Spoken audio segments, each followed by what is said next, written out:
Good morning, greetings friends, and welcome to The Bright Side, your nutritional program dedicated to the understanding of the vast world of nutrition and nutritional supplementation. I'm your host, Pharmacist Ben, nutritional pharmacist from Boulder, Colorado. I use nutritional supplements where other healthcare practitioners use toxic pharmaceutical drugs and sometimes deadly medical procedures.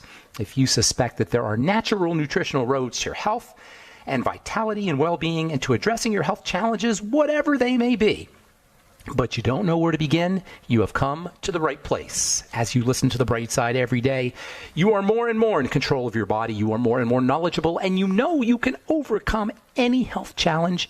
That is why we are here every day on The Bright Side, helping clear up the sometimes confusing world of nutrition and nutritional supplementation.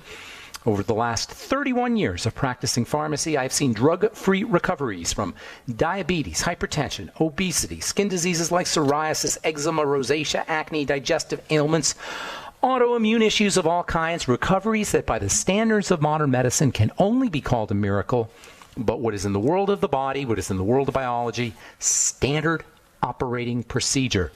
Because the human biological system is a healing system, it's a regenerating system, it is designed divinely to heal and renew itself on a moment-to-moment basis.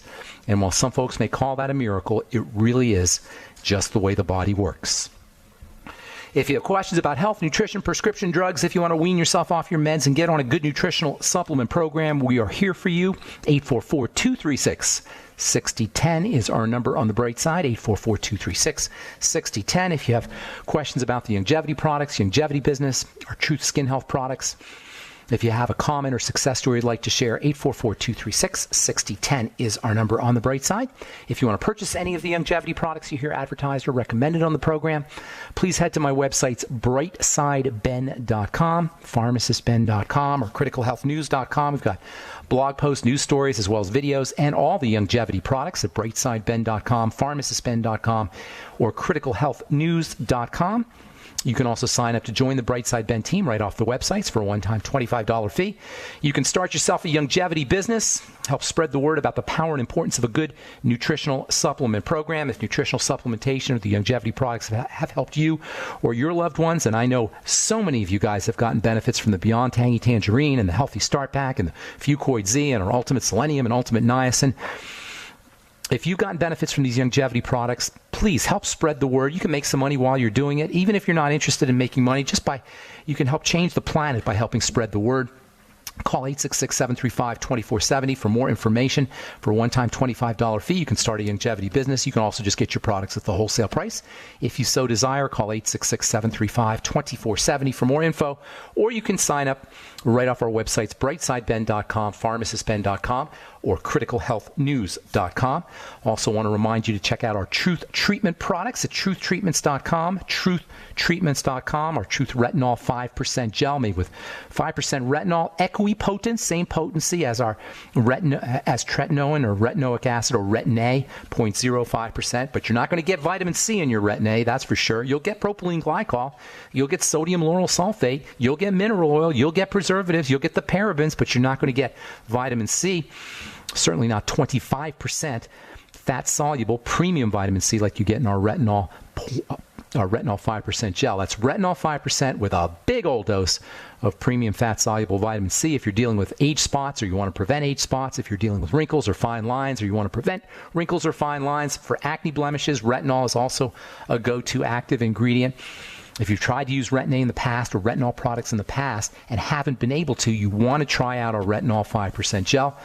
Also, our Truth Transdermal C Serum, Truth Transdermal C Balm, and our Truth Omega-6 Healing Cream. They're all up at truthtreatments.com, truthtreatments.com. Okay, welcome back to The Bright Side, friends. We have been talking about the thyroid, and we've been talking about hypothyroidism. If you're dealing with chronic fatigue issues, if you just don't feel well, if your skin is dry, if you're losing your hair, if you just don't feel right, chances are pretty darn good that you're hypothyroid. And it doesn't matter what the doctor tells you. You don't need to have a thyroid test done. You're the test. We're the test. Our bodies are the test. How we feel is the test. And if you're dealing with a chronic long-term degenerative illness, guaranteed, 100%, no matter what you hear from the doctor, no matter what the tests tell you, you're hypothyroid.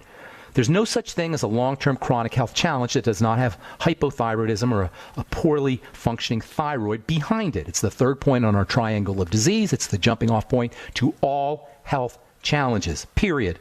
Don't waste your time with a test. It doesn't matter what they tell you. Diagnostic tests don't matter anyway. Diagnostic tests are based on statistics, not based on individuals. They're based on mass numbers of people. You ask yourself, well, what the heck good is a diagnostic test if it's only statistical and it's only based on large numbers of people? What's the point of a diagnostic test? Well, the point is that you can't make money on individuals. You can only make money on statistics. Statistics allow the medical model to drug us, allow the medical model to do surgical procedures on us based on what the statistics say, based on what the numbers say, based on what our test scores say. We've allowed the medical model, i.e. medical salesmen, to frame health for us as some kind of risk management issue, not based on how we feel, but based on our risks, which are determined statistically. We've allowed the medical model to frame health as a statistical issue.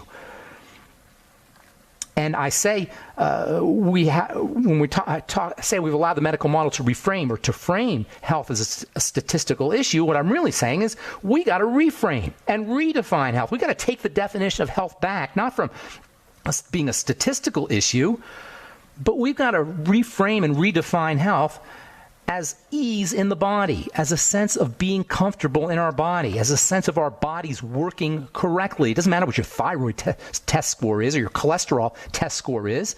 It matters how you feel. It matters the kind of energy you have. It matters the kind of joy you have for being in a body, for being alive. That's what health is about. Health isn't about our cholesterol scores or our thyroid scores. They'll tell you that's what health is because that's how we get drugged. And that's how we get surgically manipulated. The fact of the matter is how we feel should be the primary determinant of our health, regardless of what the doctor tells us, regardless of what our test scores tell us. As far as the thyroid goes, behind all chronic degenerative diseases, you've got a poorly functioning thyroid, period. And guess what? Behind a poorly functioning thyroid, you've got elevated cortisol and you've got digestive problems. And the fact that the thyroid regulates the digestive system means that as our hypothyroidism proceeds, as our poorly functioning thyroid proceeds to become poorly functioning, so will our impaired digestion, which will further suppress the thyroid. And this should come as no surprise to anybody. If you're hypothyroid, you are with 100% certainty also dealing with a messed up digestive system, either as a cause or as a result of a poorly functioning thyroid, typically both. Excuse me. You may be aware that you have a digestive health challenge. Perhaps you're constipated. That's typical. Constipation is an epidemic, and it's a classic sign of hypothyroidism. Constant bloating after meals, that could be a problem. That's associated with hypothyroidism. You may not even be aware that you have a digestive health issue because it's been going on for so long that it's slipped under the radar. But rest assured, there's no such thing as a poorly functioning thyroid that does not involve some kind of digestive disturbance, whether it's leaky gut syndrome, clearance of estrogen, as we talked about yesterday, gallbladder issues, food or digestive intolerances, problem foods, that is. And then we have the whole issue of the microbiome, the gut bacteria. The gut bacteria activate thyroid hormone. The bacteria in the gut are responsible for turning inactive thyroid hormone, so-called T4, into T3, active thyroid hormone. That means antibiotics will wreak havoc on your thyroid. That means chlorine in our water and fluoride in our water will wreak havoc on our thyroid because both chlorine and fluoride are antibacterial. That means just chlorine in the water and fluoride in the water can have an effect on our thyroid, can lead to a poorly functioning thyroid. Interestingly, in the case of fluoride, which is used in toothpaste and dental rinses, this antibacterial effect can actually create changes in the mouth flora, which will also play a key role in the health of our mouth and play a role in gum disease as well. The same way that the microbiome is important for the health of the intestine, the same way our gut bacteria is important for the health of the intestine, we got bacteria in the mouth that are important for the health of our oral cavity, that is the mouth, especially in terms of gum disease. And this effect is even worse, by the way, when our saliva has an acidic pH. I'll talk about that when we come back from our break. I'm Pharmacist Ben. You're listening to The Bright Side. We'll be back after this.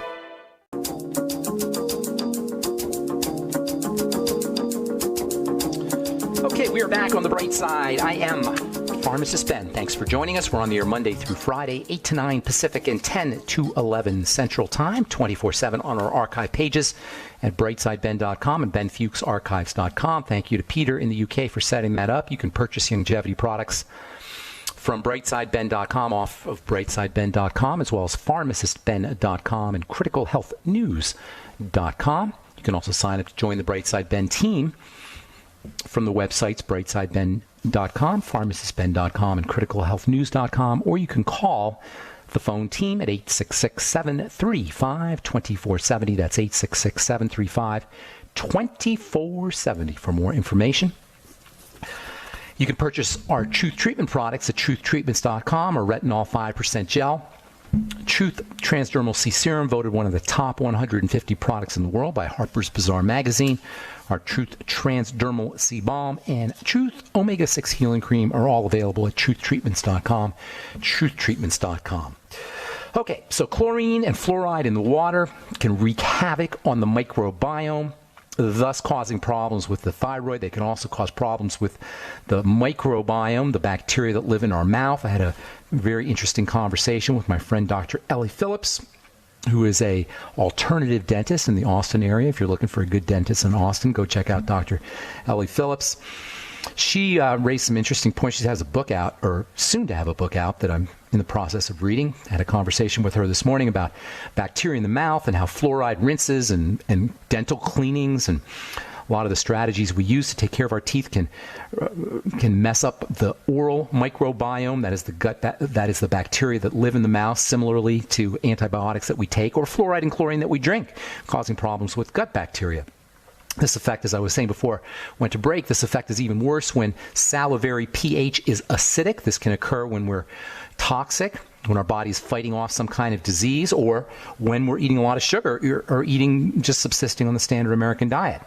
When bacteria are, when the pH of our saliva is acidic, bacteria are more likely to take up fluoride and fluorine. Dr. Phillips recommends using xylitol gum or xylitol mints postprandially, that is after meals, to raise salivary pH.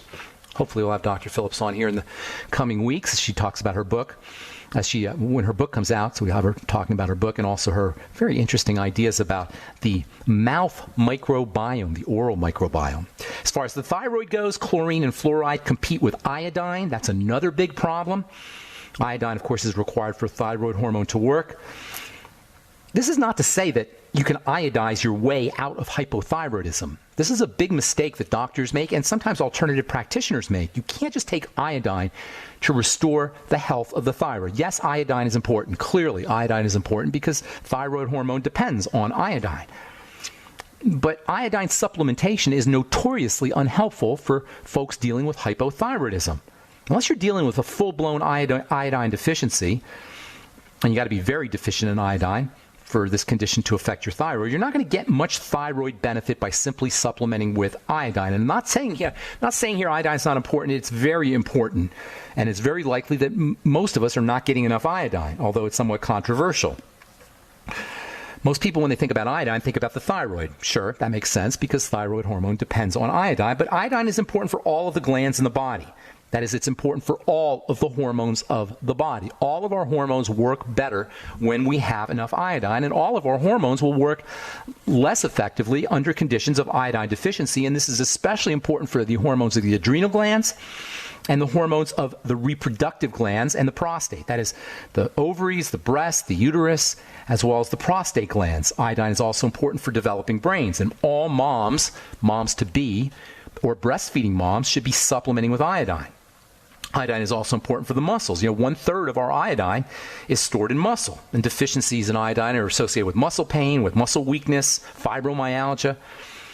Iodine has an activating nature. It's an activating mineral. There's a very interesting relationship as well between water and iodine. Iodine loses its activity when it's diluted in water. When iodine is in water, it becomes diatomic rather than monoatomic. If you ever heard of nascent iodine is monoatomic iodine. That means it exists as one atom. Monoatomic means it's one atom of iodine. Usually iodine exists as two atoms put together. This is especially true when iodine is in solution. In nature, iodine is largely found in association with water, but specifically ocean water. And this is a little bit different than regular water. Iodine in seaweed and algae is especially powerful stuff, and that's because it's protected by organic matter. So it's not really diatomic or monoatomic. It's more like it's organic iodine, and that's why the best way to get your iodine, nutritionally speaking, is from fish and from seaweed and from algae.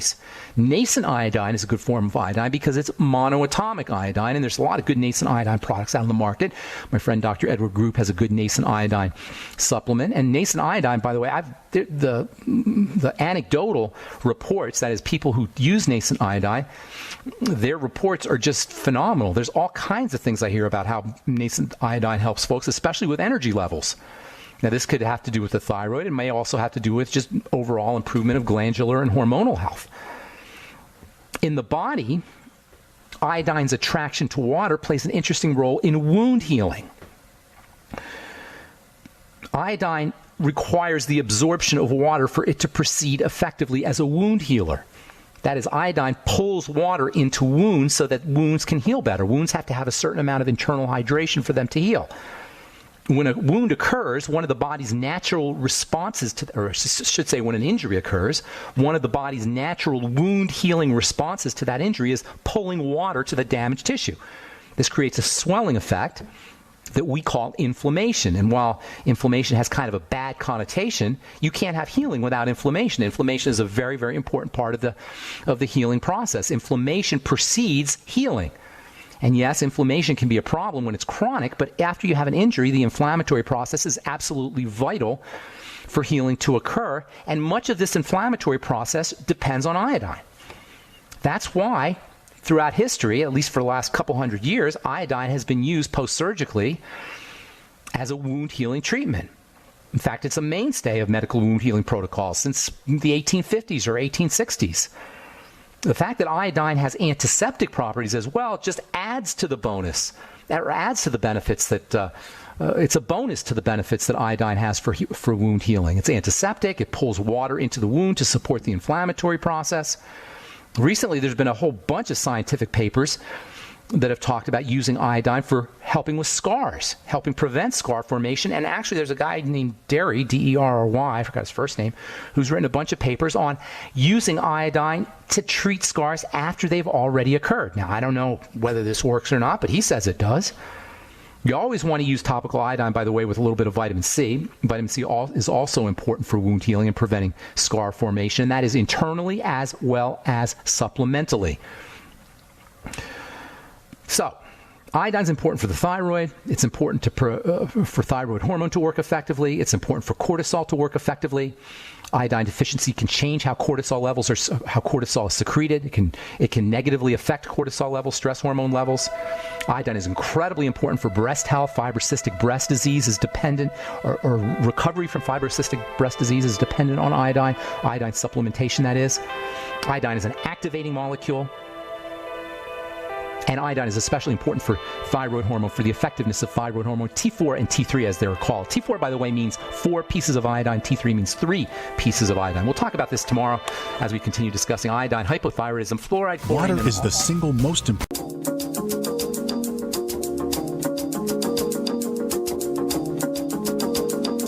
Okay, we're back on the bright side. I'm Pharmacist Ben. Got lines open for you at 844-236-6010. If you have questions about anything we're speaking about here today, if you're hypothyroid, you want help with that, if you've got adrenal health issues, if you've got questions about nascent iodine or iodine in general, if you've got a comment or success story, if you have questions about our Truth Skin Health products or the longevity products, 844-236-6010 is our phone number on the bright side. We'll get your calls here in just a sec. We do have lines open.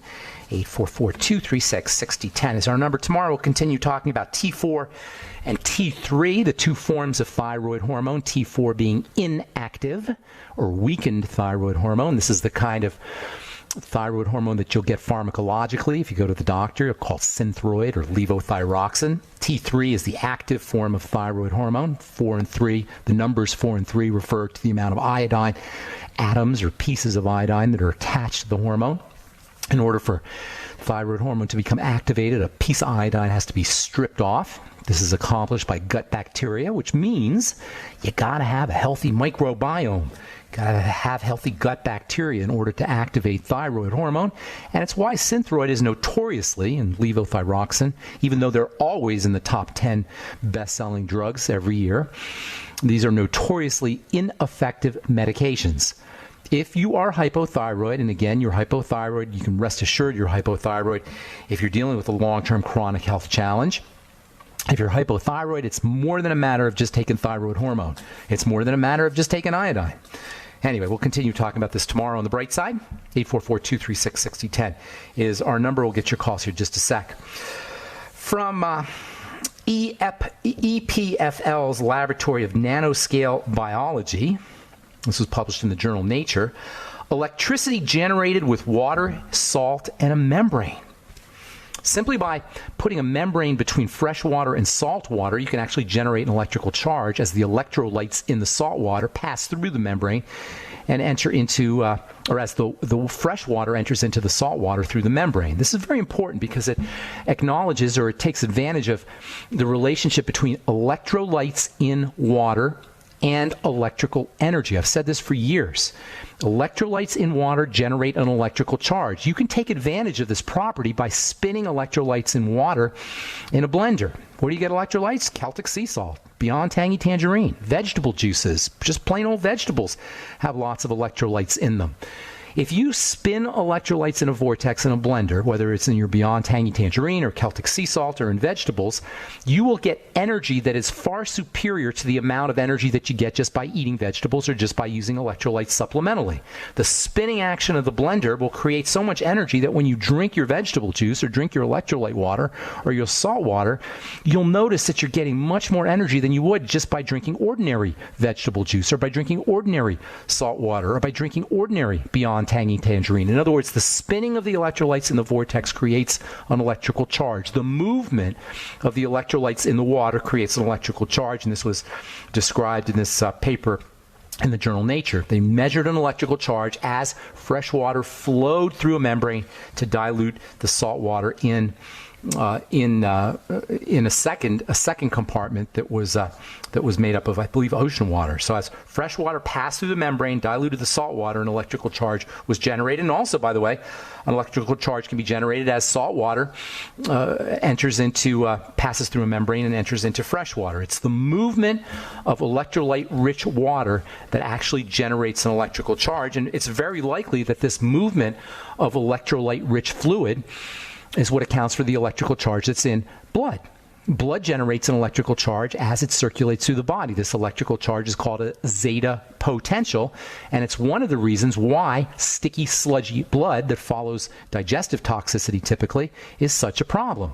As the blood becomes sticky and sludgy, it generates less of an electrical charge. We become less electrical beings.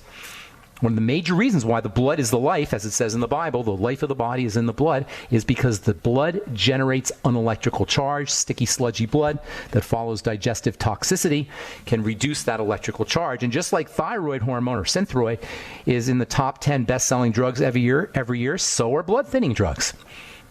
It's like we have an epidemic of hypothyroidism and we have an epidemic of sticky, sludgy, thick blood. All right, from the journal Skin Inc., microneedling opens the door for rosacea relief. Microneedling may offer promise as a treatment for clients with rosacea. And this was, according to research presented at the American Academy of Dermatology's annual meeting earlier this year. Microneedling is when they run a bunch of tiny little needles on a roller across the skin. It's used to stimulate collagen production. It's quite effective, actually. But now we're finding out that this can actually improve not only rosacea-prone skin, but it can also improve wound healing. Improve acne scars, especially when microneedling is done in conjunction with alpha hydroxy acids, that is glycolic acid. Microneedling is, you could think of as an exercise for the skin by rolling tiny little microscopic needles, not really microscopic, but very, very tiny needles across the skin. You can stimulate collagen production. You can stimulate the growth of skin cells. You can also stimulate the production of anti-inflammatory chemicals that are found in the skin. This is called, by the way, this process is known as hormesis, Hormesis. Hormesis is the idea that stress in the body can actually be beneficial. Stress in the body, whether it's exercise, which is a type of stress, or stress in the body, whether it's ingestion of homeopathic medicines, or whether it's from eating lots of vegetables. Yes, vegetables create a stress on the body. What we call phytonutrients create tiny amounts of stress on the liver, which result in the production of anti-aging and anti-cancer and youth-promoting chemicals. A little bit of stress, as it turns out, is a good thing, and this can show up on the skin in terms of microneedling. It can also show up in the skin in terms of using just plain old apple cider vinegar on your skin, which can create a mild hormetic, a subclinical type of stress like microneedling. Microneedling treatments are available at most estheticians these days and most dermatologists too. All right, so let's see. I'll give you one more study here, and then we'll get your phone calls. 844-236-6010 is our number. This is from Nutritional Neuroscience. Acute effects of a very low carbohydrate diet on sleep. It turns out that a very low carbohydrate diet over the short term promotes better sleep, promotes increases in the percentage of deep sleep stage 4, and this can be used for folks who are dealing with insomnia or dealing with sleep apnea issues. You'll get better sleep if you go on a low-carbohydrate diet. That is where the ketogenic diet excels. Ketogenic diet, of course, is a low-carbohydrate, low-calorie. Remember, low-carbohydrate and low-calorie diet. All right, one more, and then we'll get your calls. 844-236-6010. Some sunscreen ingredients may disrupt sperm cell function. This is from the Endocrine Society. Many ultraviolet filtering chemicals commonly used in sunscreen interfere with the function of human sperm cells. Results of this study will be presented at the Endocrine Society's 98th annual meeting in Boston. Sunscreens are not nice chemicals, and any dermatologist, medical professional, health professional of any kind who recommends using a sunscreen should be regarded with great skepticism.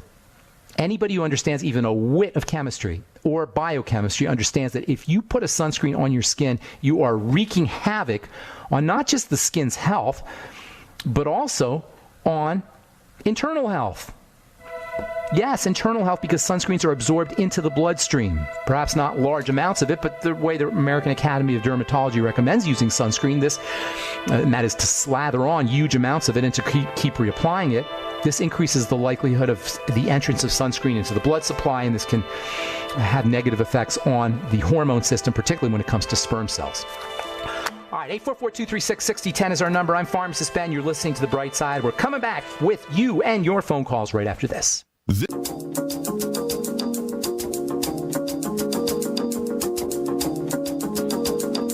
Okay, we're back on The Bright Side. I'm Pharmacist Ben. 844-236-6010 is our number. Got lines open for you. 844-236-6010. Let's go to Oregon and say good morning to Mary. How you doing, Mary? Welcome to The Bright Side. Hi. I don't know if you'll know the answer to this question, but if anybody knows it, you will. Okay. I appreciate the confidence. I hope I don't let you down. There are a lot of keto podcasts out there, and on one of the keto podcasts, I heard that the blood pressure medicine interferes with their ability to lose weight. And so I passed that on to my friend, and they wanted more details. Which kind of blood? Now, there's different kinds of blood pressure medicine, so I'm not sure which ones you're talking about here. I haven't heard of that. It's on lisinopril. Lisinopril, okay.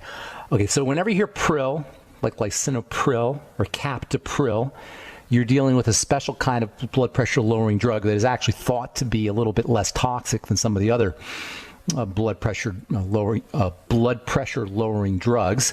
It works with the kidneys.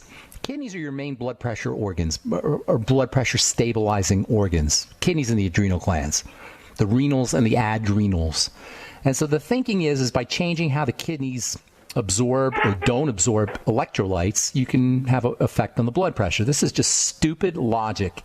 And it really is kind of a poster child for the absolute intellectual and biochemical bankruptcy, moral bankruptcy even, of using drugs to treat the body. How dare any healthcare professional think that it's a good thing to poison the kidneys in any way, shape, or form?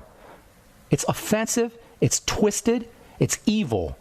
The kidneys, are you kidding me? You're going to drug somebody's kidneys to lower their blood pressure? Doctor, what are you thinking? I can see why drug companies would do it because they're profiting off of it, as evil as that may be. But a healthcare professional? Please. Lisinopril, these pril drugs are said to be ACE inhibitor drugs.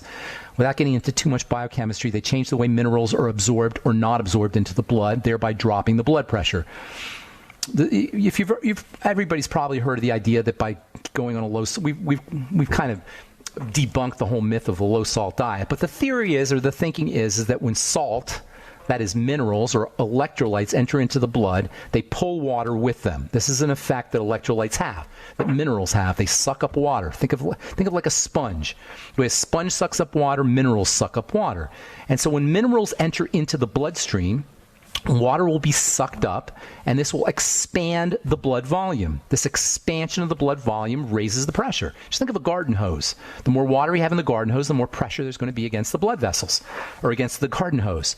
Same way in the blood vessels. The more pressure there is, the more water there is in the blood, the greater the pressure against the blood wall. So by increasing the amount of salt or electrolytes that are excreted out of the body, the thinking goes, you'll decrease blood volume. Now, this doesn't work when it comes to salt intake because the salt is tightly regulated chemically. You can't just stop eating salt and then expect your blood pressure to drop. It's not how it works, because when you stop eating salt, the kidney will just hold on to more salt. So then the brilliant pharmacological medical model says, okay, well, we'll just drug the kidneys. We'll just poison the kidneys. I'm not being poetic here. I'm being literal. We're going to poison the kidneys so they cannot do their work of absorbing minerals or keeping minerals into the blood. The minerals will be more likely to get dumped out of the blood, especially potassium, by the way. By dumping these minerals out of the blood, poisoning the kidneys with your ACE inhibitor, with your captopril type drug, the thinking goes, you're now going to lower your blood pressure. This is just dumb, dumb, dumb. Aside from the fact that we really don't know what hypertension is, at least when it's not extreme. You probably heard, Mary, that they just lowered the bar for whether you're hypertensive or not. Used to be 140, now it's 130. So now a good 50% more Americans are so-called hypertense, have high blood pressure. That means millions and millions more Americans are now going to be drugged, have to be drugged via standards of care. Do you know when your general practitioner determines that you've got elevated blood pressure based on these arbitrary designations, he has to drug you because that's the standard of care. If he doesn't drug you, he's liable. So he has to drug you, or at least he has to write you a prescription. Whether you take it or not is your business, I suppose, but he has to write you a prescription. If you are hypertense, it's not a medical issue. It's a lifestyle issue. Let me say that again. If you are supposedly hypertense, because again, we don't really know what high blood pressure is, but if you believe that your pressure is high, it has to do with how you're handling your lifestyle, especially how you're eating, and also stress management. Elevated blood pressure is a sign that the body's sympathetic stress nervous system has been activated. The answer is not to poison the kidneys to have it dump out potassium. The answer is to relax your body. And I've said this so many times, I'll say it again. You can prove it to yourself by running a hot bath. Take your blood pressure, see where it's at, sit in a bathtub for 10 minutes, not a hot bath, but a warm bath. I had one guy call me up. He said, I took a hot bath and my blood pressure went up. I said, well, how hot was the water? Well, it was pretty hot. Well, yeah, that's going to raise your blood pressure, because that will activate the emergency response. But a nice warm bath, nice soothing warm bath. Watch what that does to your blood pressure. That's all you need to lower your blood pressure. Now, you can't sit in the bathtub, obviously, all day long, but you can take one bath a day. You can take 2 baths a day. And in the meantime, when you're not taking a bath, make sure you're practicing slow, deep breathing. Stress management. I know this is a nutritional program, but I'm telling you what, folks, we got to learn how to handle stress.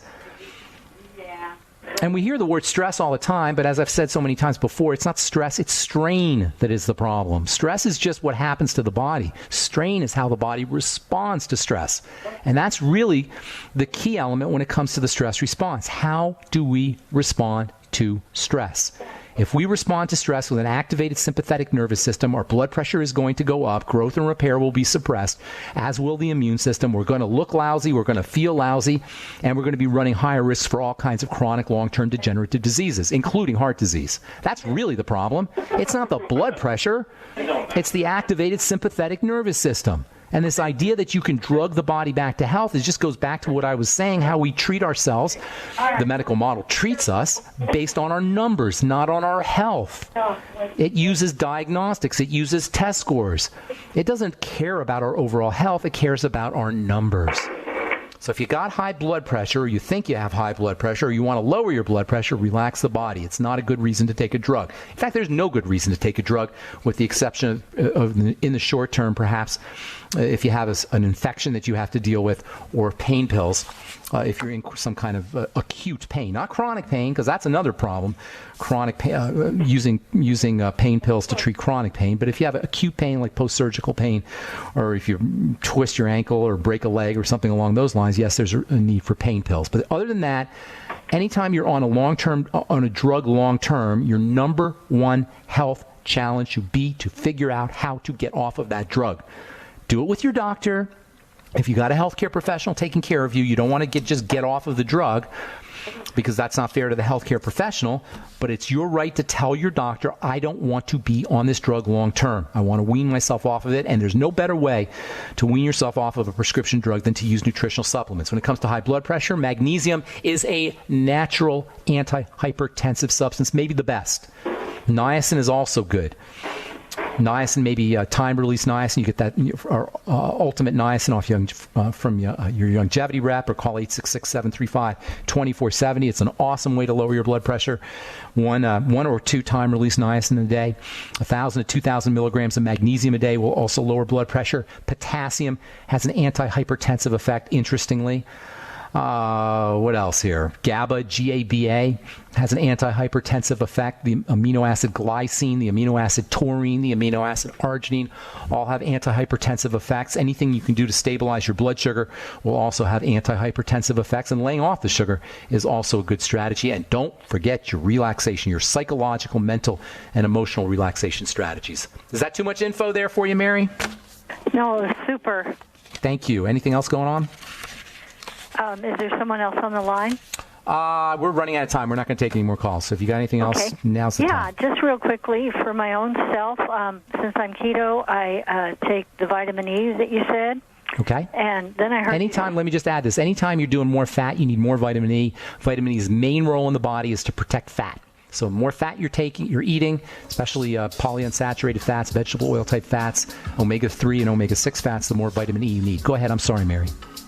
So I started out taking 800 IUs of the mixed tocopherols, and then one day you said to drop down to 400. But I also have connective tissue issues, and so would the 800 be okay? Yeah, it's not. 800's not bad. There's no. I know of no literature that talks about any negative effects to any dose of vitamin E. I think a little diarrhea if you take way too much. All right, we're just out of time, Mary. Apologize. Thank you so much for your call. Appreciate it. Have a great day in Oregon. And that's it for now. Thanks for listening to the Brightside Friends. Check out my Truth Treatment products at truthtreatments.com and all the longevity products at pharmacistben.com, criticalhealthnews.com, and brightsideben.com. Have yourselves a wonderful, awesome, beautiful, spectacular day. I'm Pharmacist Ben. We'll talk to y'all later, folks. Bye for now.